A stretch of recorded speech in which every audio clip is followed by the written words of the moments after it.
Hi, and welcome back to Authentically ADHD. I am your host, Carmen. I'm a late diagnosed ADHDer, an early childhood special educator, and a certified life and performance coach. I created this podcast to help as many ADHDers as I could to learn about your specific ADHD. I know that when I was late diagnosed, I was sent out the door with meds and no help. We have to do a lot of this work on our own, but if we join together in community, we can live more authentically and with more joy in our lives. Are you ready? Let's get started. Hi, and welcome back to another episode of Authentically ADHD. I cannot wait for you to listen to this amazing interview that I have with my client, Robbie. He is an amazing, amazing person who has shown so much growth in the last 6 months. I can't wait for you to dive in to this conversation about identity, self-worth, work-life balance, burnout, all the things, all the things. I am just so excited. So stay tuned and let's get ready for a conversation between me and my client, Robert. Here we go.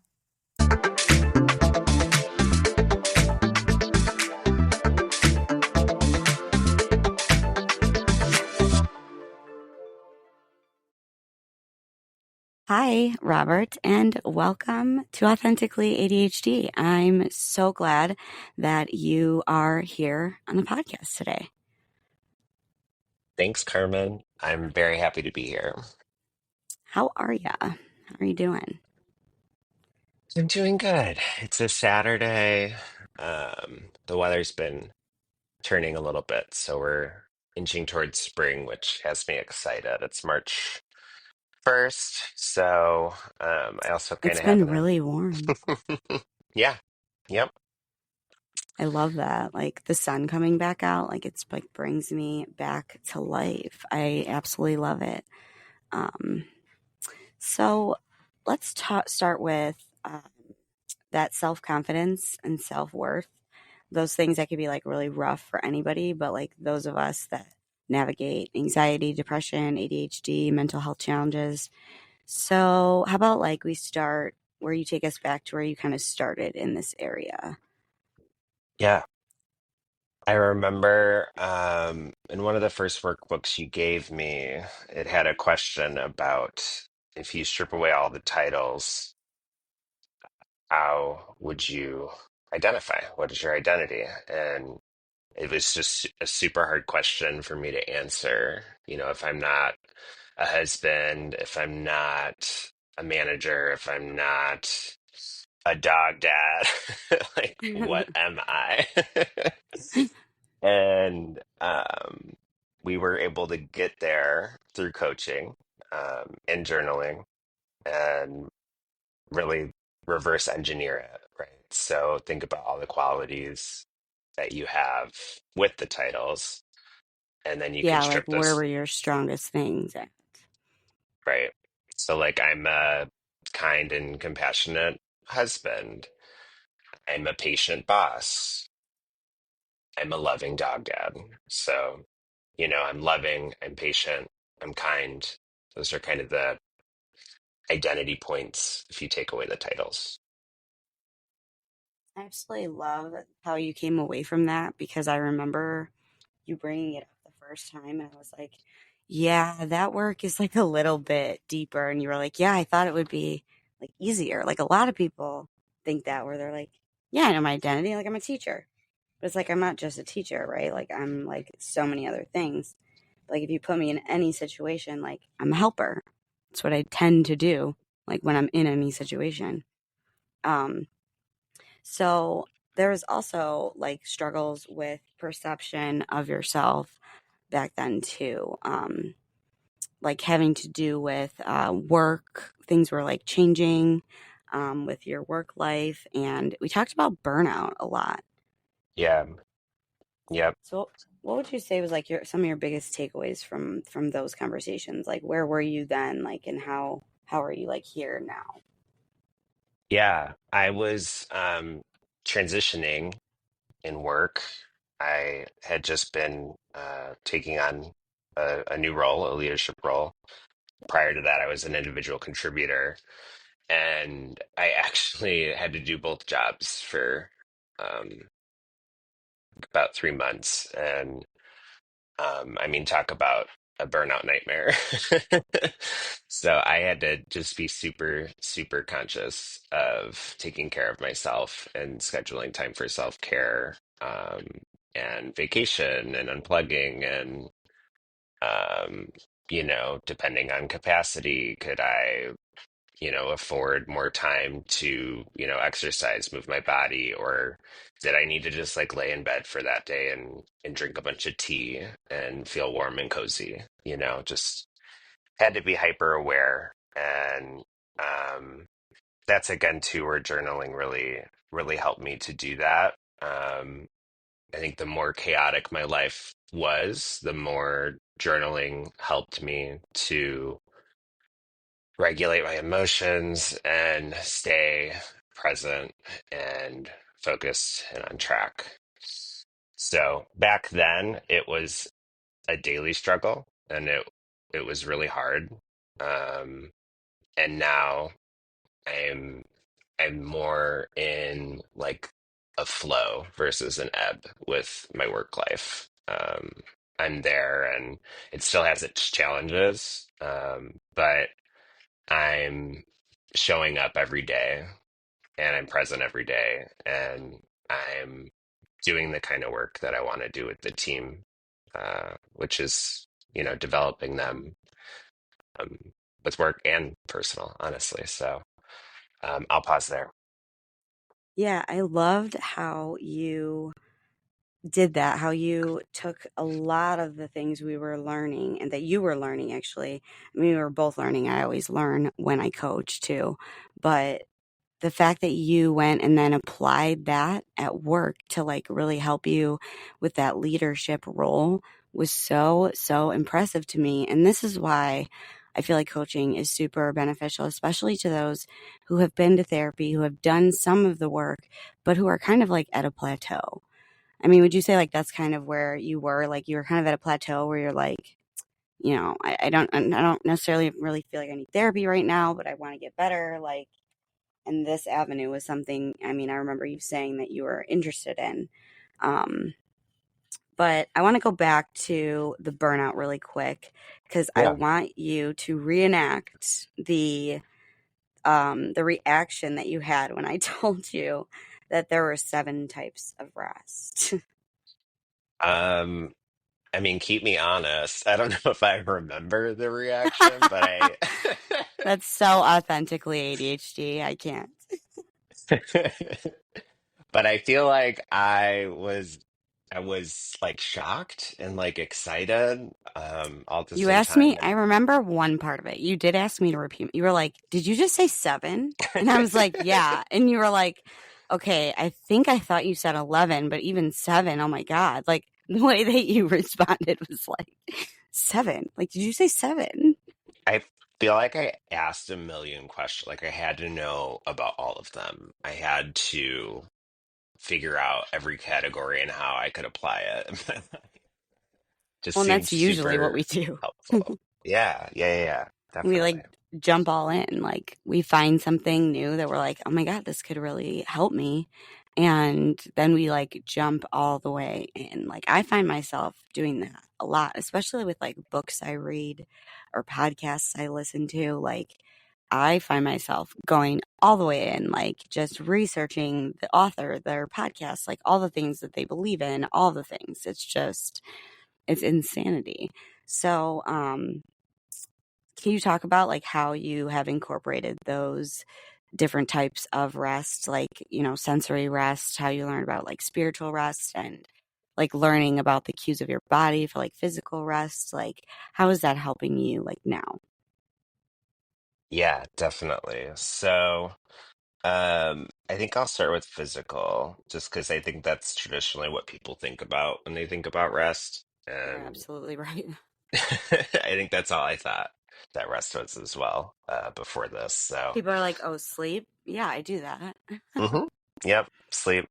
Um, But there's also, like active physical rest. And same thing, I feel like you're better with the rest categories than I am. So keep me honest if I am not on the right rest for what I'm describing. But like, I think of like an active physical rest. It could be walking. I walk my dogs, and um, it doesn't feel like work. It's very much relaxing to me. Yoga as well is a really big one for that. Um, Sensory, putting the phone away, putting it in another room. Um, Also just things with yeah, I guess that affect your senses. So like light, I'm really sensitive to. So taking Oh, the big dark. light. Mhm. Ew. Taking dark showers, like have the lights off and just the water running, and that Yes. does something to me, like mentally, emotionally, spiritually. It's like it just resonates, and it is such a good, warm, fuzzy feeling that I don't really get anywhere else. And it's so easy. You just turn the light off. Yeah, like it's like one change to like the same routine. It's like just turn the light off, but do the same thing. Yeah, I think spiritual rest. I actually have this little box, and it says on it, "Give it to God." And inside, you open the box, it's just a little piece of like notebook paper and a pencil, and you just write in a prayer each day, and um and you put it in the box, and it's with God. I love um that. yeah, mine almost always says to help me with something. So today's, I'll read, it's help me enjoy the podcast, forget that I'm being recorded. That's amazing. And that's the way to approach it too. Like this is a conversation that so many people will benefit from that, you just tell your brain we are not being recorded right now. Yeah, That leads because it's right normal, into we're too, just on a call. exactly, right? Like we're just on a call like we normally are. And then so like oh my gosh, I love the things that you described, but I have it written down here too. I do want to touch on the fact this is an ADHD podcast, and when you started with me, you were not under any impression that you had ADHD, correct? That's correct. Can you talk about a little bit about kind of how that's developed from anxiety kind of to here to where we are? Yeah. Yeah. So, anxiety, depression, insomnia, panic disorder. I think those were all of the mental health diagnosis that I had had up into, that point of meeting you. And um, what was interesting is that I was really like hitting a wall with the work stuff. Like I needed to operate at a more productive level, and I couldn't get over the wall, and I couldn't figure out why. Um, and it was really not being on the right medication for ADHD. Um, so come to find out, as I'm working with you, um, again, coaching, journaling, that a lot of what I thought were anxiety symptoms turned out to be ADHD symptoms. Like I thought I would get anxiety paralysis, and really it was more ADHD paralysis because I couldn't prioritize a list of things to do. I couldn't focus enough to break things down to get through them. And then it was so overwhelming that I would just spiral and I would just give up, you know?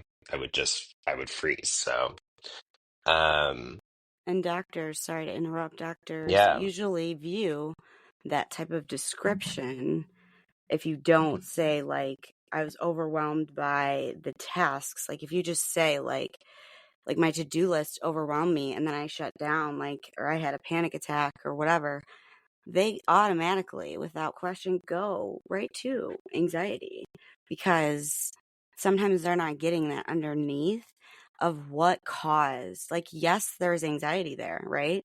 Like, there is a ton of anxiety with paralysis. It's just what caused that paralysis, right? It was looking at the list hmm and it wasn't, oh my God, there's so much on there that gives me anxiety. It was, I can't prioritize it. I don't know what to do first. There is Yep. so much, and I don't know what to do first, right? So I Yeah. love the way that you described that. So, Yeah. anyways, keep going. Yeah. So, as we kind of started figuring out that, this seems more like ADHD.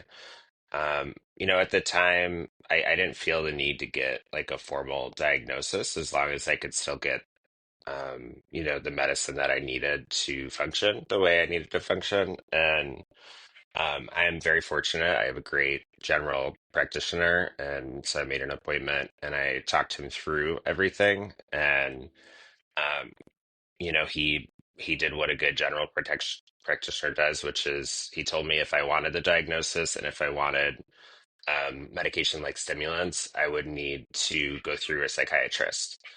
Um, However, he was able to offer me an option that was not a stimulant. It was an SNRI, venlafaxine, and it's often used to help people manage their ADHD symptoms. So I said, great, let's try that.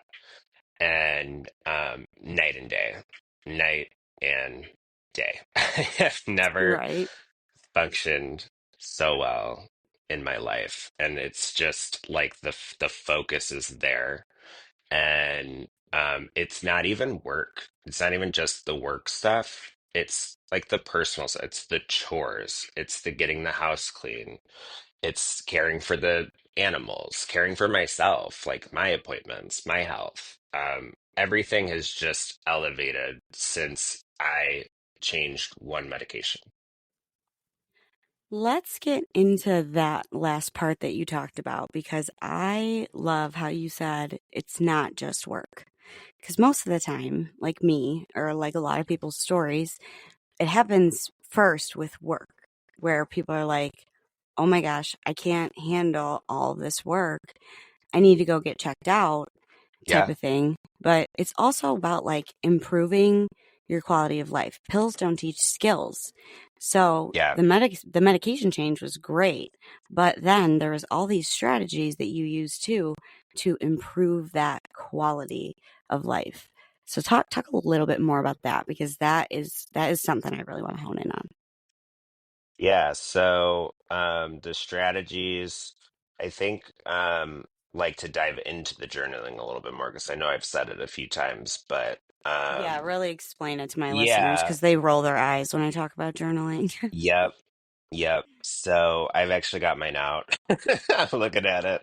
I love it. So planning really, really helps me. Like I need to plan things out. I gotta go back to that saying, if you fail to plan, you plan to fail.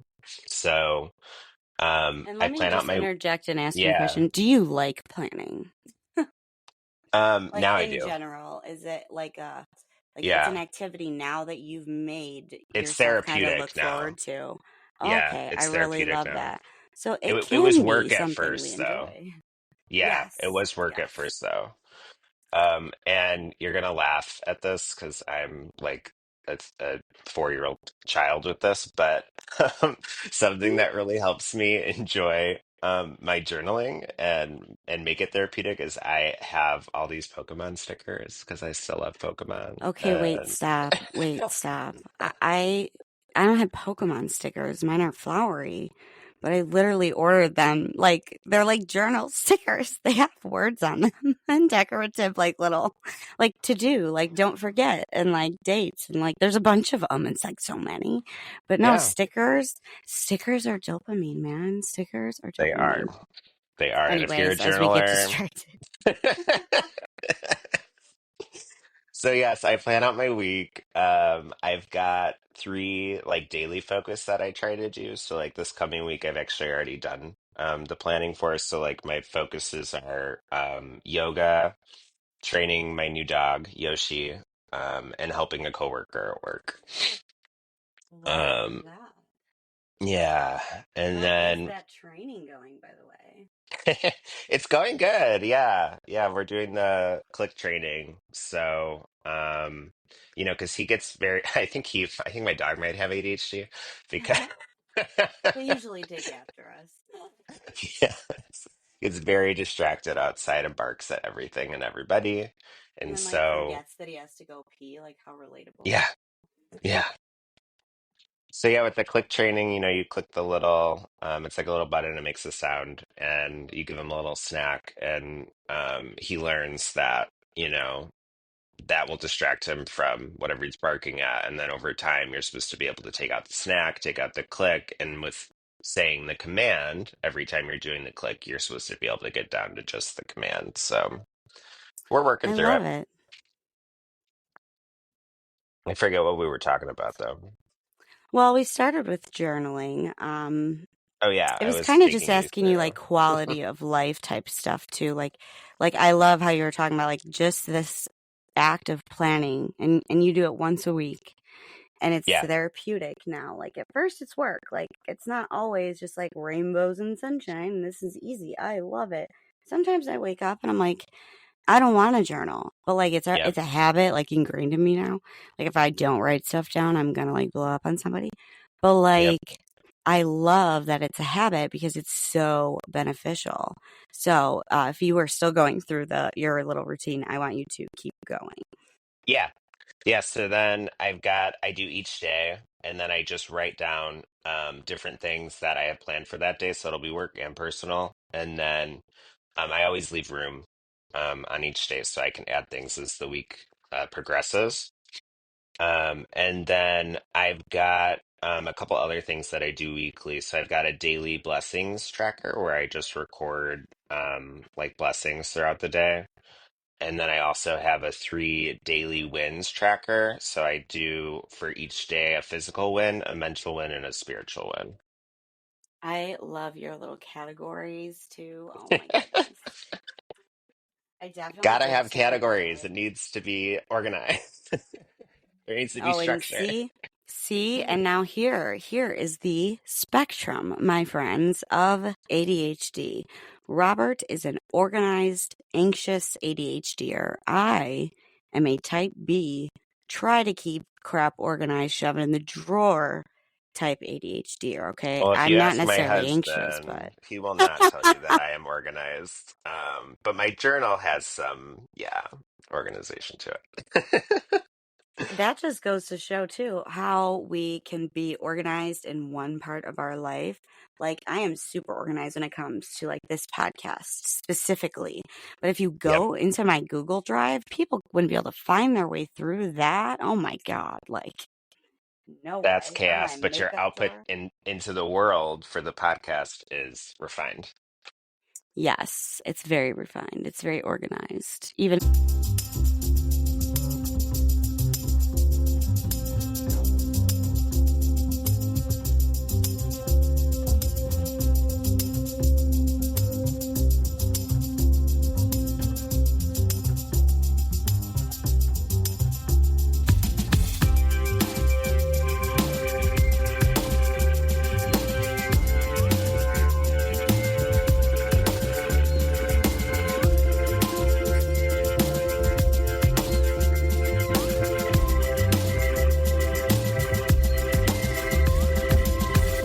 hey there. If you're looking for a game changer in managing your ADHD, let me tell you about something that's made a huge impact on my life. Focused, the adult ADHD group coaching program by Kristen Carter. This isn't just another program, it's a community, it's a roadmap, it's a lifeline for adults with ADHD who want to thrive. Inside of Focus, you'll find weekly coaching calls with Kristen packed with actionable insights, a supportive community of adults who get it. They get what it's like to live with ADHD. You'll get tools and strategies that actually work for our brains. No fluff, just real results. I've been a part of Focused for over a year, and let me tell you, it's where I've learned so much of what I share with you on Authentically ADHD. It's been a game changer for me, and I think it could be for you too. And here's the best part. If you use my link to join, we both save money. It's a win-win. So if you've been looking for the right ADHD support, this is your sign to check it out. Head to the link in my show notes to learn more and sign up. Let's thrive together with tools and support that we need to succeed. Are you also loving what we're doing on Authentically ADHD but want to take your experience to the next level? Well, I have got something for you. Introducing the Authentically ADHD Patreon, your VIP pass to the ultimate ADHD support hub. As a Patreon member, you'll unlock exclusive perks like early access to every single episode, hear it before anyone else does, a treasure trove of resources that I've made, tools, guides, and worksheets to help you thrive in everyday aspects of life, direct coaching opportunities with me designed to help you harness your ADHD powers, and the cherry on top, an incredible community of like-minded individuals who just get it. You're not alone on this journey, and together we can be unstoppable. By joining Patreon, you're not just supporting the podcast, you're fueling a movement. Together, we're breaking stigmas, embracing authenticity, and creating a world where ADHD is seen as a strength and not just a struggle. So what are you waiting for? Head over to patreon.com/authenticallyADHD and join the family today. Let's keep growing, thriving, and showing up authentically together. Hope to see you over there. Back to the show.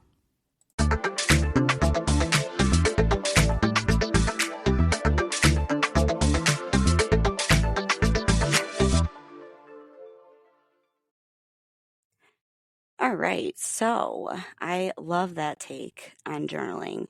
And something that I know that we both struggled with when we first started coaching, which was like about 6 months ago. So what did that look like for you early on and then up to here, kind of like within that journaling and all the things like the strategies that you were using? Look like for me, I don't know if I understood the question. Like, because you're talking about how you do that planning, right, for Yep. personal and for work. So how do you Yep. like kind of keep that balance? Oh, yes. Yes. So, um, it's funny because it's evolved over time. Initially, I do feel like I was leaning more towards the work than the life in the balance.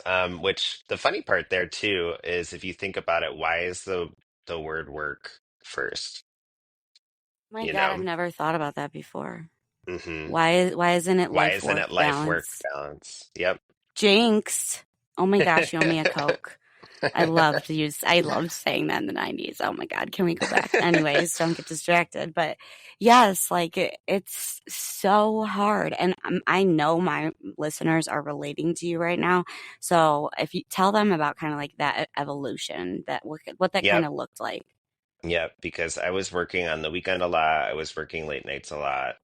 And something that I realized that was such an easy switch was that I didn't have to plan out my week and my work calendar on Saturdays like I was, or on Sundays like I was. I was like, why am I not just doing this on Fridays while I'm at work? Because it's for work. And so what I did to accommodate that was I moved meetings that I had every Friday throughout the week. So some went to Wednesday, some went to Thursday, and it opened up my Friday to give me the space to plan through journaling. And that gave me my evening, it gave me my weekend back, and gave me more of a work-life balance. Life work balance. Which I absolutely love because it's something that I learned teaching is that there is a specific environment that I need to be in to do data or to like write my lesson plan or to do my podcast. Like there's different tools that I need in different places to refer to. And if you're writing a plan for work, like, and you have a lot of your resources like calendars and other things at work, then the best environment to plan would probably Is be, that and I work? sound repetitive here, is at Yeah, work. Yeah. yeah. And I love that you did that. And then it was going really well. It was doing awesome. And then do you want to tell that funny story about what happened with the Fridays? Like, I don't know, a week or two Oh ago? yeah, yeah. And that's why, you're never going to get to a place where everything is just perfect and smooth. Like it's constant work. You're always having to Yes. readjust and reevaluate. Happiness is So, not a destination. This is life's mhm, work, but we can improve our quality of life, even though we aren't meeting a destination. But you can't graduate life. correct. Yeah. So with Fridays being wide open, all these different meetings were changing and, out of my control, but it made me have to change my meetings. And I kept moving things back to Friday because Friday was available. It was wide open. It was wide open. And yeah, about 2 weeks ago, I had a Friday where I was literally in back-to-back meetings from 9 a.m. to 4 p.m. And on our coaching session, I remember, I think you had literally said to me, "So, what are you going to do about that?" Yes, because I was like, okay, so like you made these Fridays all the way open, and now we're at a point where you have like pushed and pushed and pushed, and now Friday's full again. So we have to fix it because otherwise you're going to lose your weekends and your evenings. Yep. Yep. So, again, yeah, was able to address that and change some meetings around. And I'm just hoping and praying now, we're in March of 2025. So please let these standing meetings be what they're going to be for the year. Hopefully I'm good, but we'll see as it comes. Well, and the key to that too is that you're self aware about it. So when scheduling now, you can kind of note down and be more aware of, okay, how many did I push to Friday? Like you could still push them to Friday, but like not all of them. Like we're not going to push them Right. all, right, to Friday. So Yep. I love that take on it as well. That you have about just making sure that that Friday has time for you to be able to do what you need to do in order to be, the best boss that next week, and like keeping that personal life personal and trying to keep that work and life separate. Um, so now we did talk a little bit about work. So I want to talk about personal life now, like digging into that good stuff, Yeah. social stigma, vulnerability, relationships. Yep. Um, Relationships are a cornerstone of our lives. Like you and I met in high school Yep. and we were great friends. We never had like a fallout. We both had undiagnosed ADHD and kind of just like forgot about the other one, like friendships kind of just go by the wayside. And it just, that's one of the things I think we deal with as people who are neurodiverse on Yeah. this spectrum of life. And then, I feel like it was so meant to be that we came We came together back again. together. Yeah. Um, but I do have in big letters here about people pleasing because I do remember in the Hmm. beginning of the call, in the beginning of the calls, in the beginning of our sessions, you were a very big, and not just like at work, but like in all your relationships, like towards Yes. your husband, towards your mom, like all the things. So, like, Yes. let's hear a little bit about, kind of where you started with those relationships and what were your challenges and kind of how did you overcome some of those things. I mean, I think about boundaries right away with all of that. I needed to start writing them down and knowing like if this is what I believe, like then and this is what feels good and authentic to me, then this is just where I need to stay with it. Um, so like something with myself that I've realized is, not every relationship is benefiting if I'm like drinking with certain people. Um, some people, we're on the same page. We're trying to have fun, and we can have a good time with it. But other people, it causes issues that wouldn't be caused if we were just sober. So I actually have a boundary with some people now that I just don't drink with them because I've realized it's not healthy for our working relationship. So um that's one. Um, let's And I see. love that one. And if you want to clarify for the audience, you didn't like start doing sober life. You just started being more cognizant of your alcohol intake. Correct. Yeah. I love that. Yep. Yep. And now I'm actually at the point where I'm only drinking if I don't work the next day, because I've also realized that's another boundary I have for myself, that I don't show up the way that I want to show up to work if I'm had drank the night before. But sorry, we're supposed to be talking about personal. So Well, this is personal. This is yeah. personal because it's something that um like okay, I just want to like hit on a statistic right here that there are, if you're not diagnosed and treated by age 12, there's studies out there that you are then 3 times to 4 times as likely when you have ADHD to develop some type of addiction or reliant behavior on a substance to help you feel better, because we're not taught emotional regulation or any of those tools, self-regulation, self-awareness, to be able to cope with them. So we lean towards the things that media tells us helps. Here, drink this. Here, smoke that. It'll make you feel better. So we tend to lean towards that. And then sometimes we get stuck.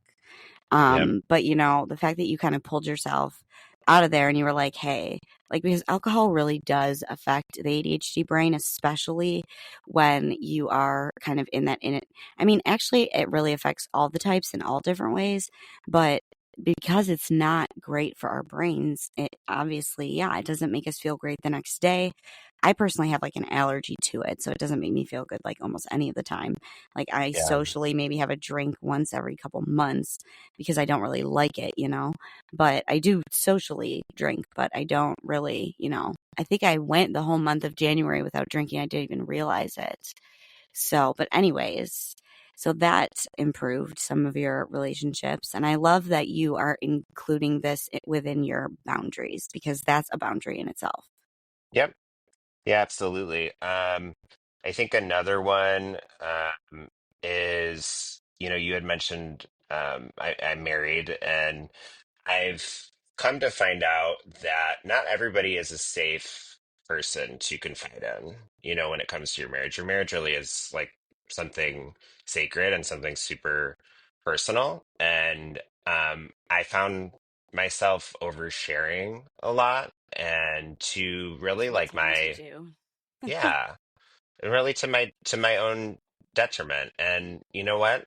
A lot of it was nobody else's business. So I've really become just like super intentional about what I share with who, because you know what? At the end of the day, like, it's not their marriage, it's mine, and I get to do it the way that I want to do it, and I don't need to include them in any of that. Oh my God, that was such a good sound bite. Oh, definitely using that for a sound bite. That's amazing. I love what you just said. I don't even know Anyways, what a soundbite is, but it, it's like a sound grab. Like it's a good thing to get people hooked in to come listen to mm, us talk because of what perfect. you just said. Could you go into a little bit more about what a safe person is? Because I do go into this Mm, sometimes, but yeah. from your perspective. Yeah, from my perspective, a safe person would be someone that you can share information with and confide in, that does not make you feel judged, will not hold things against you. Um, I think those are the two biggest parts, honestly. Yeah. And maybe like a place of forgiveness, like not make you feel shamed, right? Like if it's something, let's say, that I am ashamed about and it's hard for me to share already, like they should be doing everything in their power to make me feel okay in that moment. Yes. And if they don't know what to do, they should ask. Yes. And that's like really that hones in like what a safe person is that basically you can take off the mask and feel safe to do so. That somebody's not going to dismiss your feelings or tell you that you are crazy or tell you that you're overreacting or being dramatic. That is a safe person, is somebody who's willing to listen and approach it with curiosity instead of criticism. And I think that you have gone about that so gracefully And we have talked about too, that it's lonely sometimes. Yeah, It can get lonely. it feels really lonely, honestly. In this whole journey since coaching, it's kind of been like a 180. Like I found myself being more distant with the people that were closer because of the boundaries. But outside of that lonely feeling, everything else feels better. So I know that I'm still moving in the right direction. I just need to get, through those feelings. Like it's okay to feel negative feelings. You have uh, to Yes. get better. Yeah, for But what's sure. And we cool, don't like those. yeah, but the flip side of the coin is that I have these newer relationships that have been blossoming in ways that I never would have imagined. Like I consider you one of my closest friends right now, and we don't even hang out in person. I love that too. How Like cool is that that, is though? it's a very cool thing because I mean, I've met people online before and I won't go into how toxic that can be, but when you Right. know somebody, like we knew each other in high school, we grew up during the internet era. So when we Right. reconnected on the internet, we both knew that the other person was trustworthy. And now we've Yep. gotten back to this great friendship, which I absolutely love and consider you one of my best friends. Like, Uh, I go to you for things like we don't just have like a coach client relationship. We're also right. friends, We do like, which both. is why this sounds like a chat, my friends, which is what our interviews always sound like. But yeah, so I'm distracted now, damn it. We're talking about personal relationships and Oh, yes. so you were one example of one that's really blossomed. And then it's kind of funny, back to the alcohol thing, like on the weekends, like it's been some of more people I know, like through my husband's circle, but I've gotten some really good friends over there where like if we're at these parties, like I have a couple people that like if for example, one is his name's Brian. I love Brian.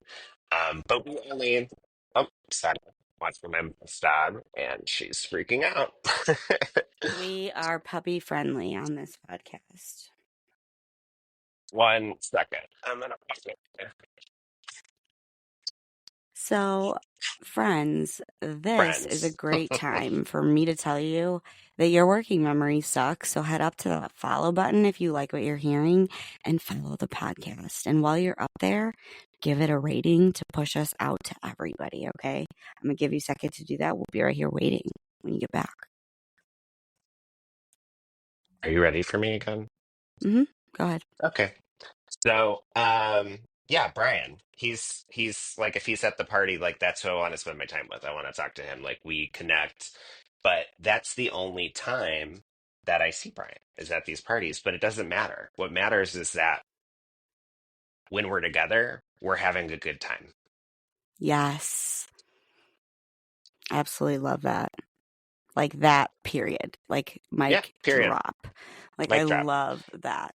And that's a kind of relationship like that was not like one that I ever had with anybody before. It wasn't my traditional like best friendship. And same thing with you. Like I've never had someone that like I didn't hang out with in person that I considered a best friend. So it's just kind of challenging like the definition of what friendship is and what it can be and what it can look like. And I'm realizing that the more I grow up, the more non-traditional like definitions feel better for me in friendship. Absolutely. I mean, as I've grown up, I've realized how non traditional I actually am in most relationships. Like, don't want a big wedding, don't want kids. Like, I have very few close friends, and I hang out with a couple of them, but there are a couple that, like you, like I see once in a while. Like, we've been trying to make a lunch date. We will, it'll We happen, will things at like some that. point. But like relationships are so nuanced nowadays, especially with social media. Like, oh my God. Like the kids nowadays would not be able to handle my space. Okay.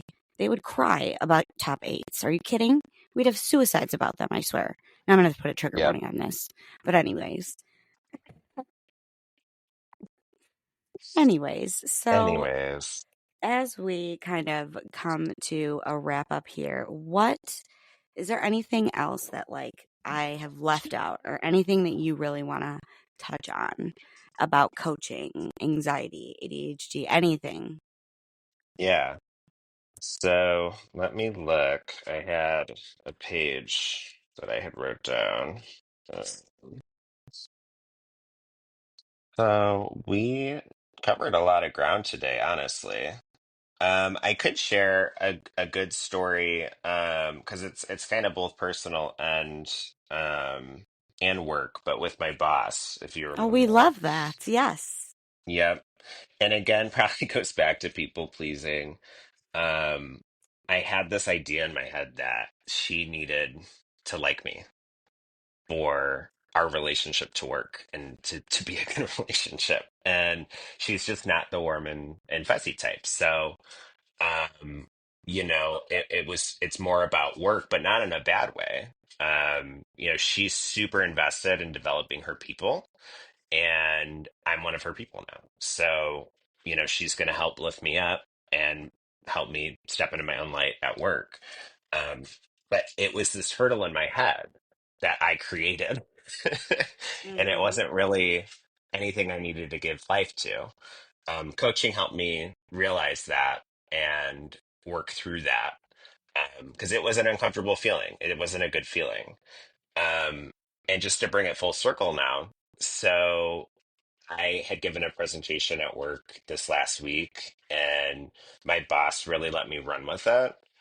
And after that evening, she actually called me, and I'm like freaking out, sweating bullets. Why is my boss calling me after hours? What Oh did I do God, that wrong? feeling. What did I break?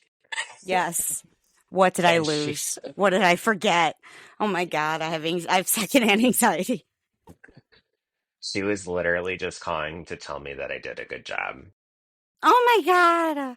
Yeah. Oh, I have chills all over my body. Yeah, it was amazing. And I What I a I lovely call. never would have thought in a million years that that would have happened. And this was only like what, 5 months ago, 6 months ago. And now I'm here with her, and it's just it's evolution, and it's great. So yeah, that was one story I had that I didn't have the opportunity to share. I know we kind of touched on being gay a little bit too. I don't know if you wanted to go into that more or... I would love to go into that Yeah. because So men in mental health is rare, and hearing about gay men in mental health is rare, but it is not rare for men or gay men to have challenges with mental health. Take it away. for real, actually being gay really propelled like the or accelerated my mental health crisis at the time, because I was just constantly in this kind of state of like fear that I could be, you know, mentally, physically, emotionally hurt by other people for not accepting just who I was. It's not a choice. It's just who people are. And Just like with that there was... ADHD, it's not a choice, it's how we're born. Right. Yep. It's how we're born. And it's just another alienating feeling too. You're not like everybody else. You're different. And it's really crazy. Because I know it slowed me down a lot in like development because I was always hiding part of myself. So probably another reason it was hard for me to connect with my identity when we started this work. Um, and my sister actually, recently we were on a call, and she asked me like how it affected me growing up, and it made me super emotional because my my answer really was that I had just started to scratch the surface of it in therapy. And to think about that, like I was 16 when I came out, and I'm 33 now, and I'm just starting to scratch the surface on it. That's like So, double the amount of time. yeah, yeah. So it's just all that to say that um, being gay definitely has all of its challenges. You taught me the big T, little t. It's a big T trauma. So I learned that, and it's like all this other work. You need to put in the work to it, and you need to work through the icky feelings to get to a better place. So I'm just super excited that I've started that work, because I'm only going to get to a better place from working through all that. So And I'll definitely have to have you on like in another 6 months because then we can show how much evolution can happen in a year. Because if you guys thought that that was a lot of evolution, that was just about 6 months. Maybe not even. Let's see. Let's count. Can we count? You think we could do it? it was from June, June, July, August, September, October, November, December. Oh, it's been 8 months. eight Eight. months. So that's 8 months of growth, y'all. 8 months of growth, folks. So, so I think that that's pretty amazing. I think you're pretty amazing. I And think I you're think you amazing. think. I think I'm amazing. And I think you Oh, should I think that like you're that. amazing I too. I think I'm amazing. That's my affirmation today. I love that. Write it down. Everybody write it down. If you're listening right now, write it down. It's your Write it down. affirmation for the day. I am amazing. Repeat it 5 times in the mirror and you're going to have a great day. So I just want to thank you so much, Robbie. Not only are you an amazing friend and client, but to take the time out to come on the podcast and share that with everybody means the world to me. So thank you so much for coming on and chatting with me. Absolutely, Carmen. I am happy to do it again sometime. Absolutely. I enjoyed this. It was so much fun. Thank you. All right, my friends, you know the drill. We will chat again soon.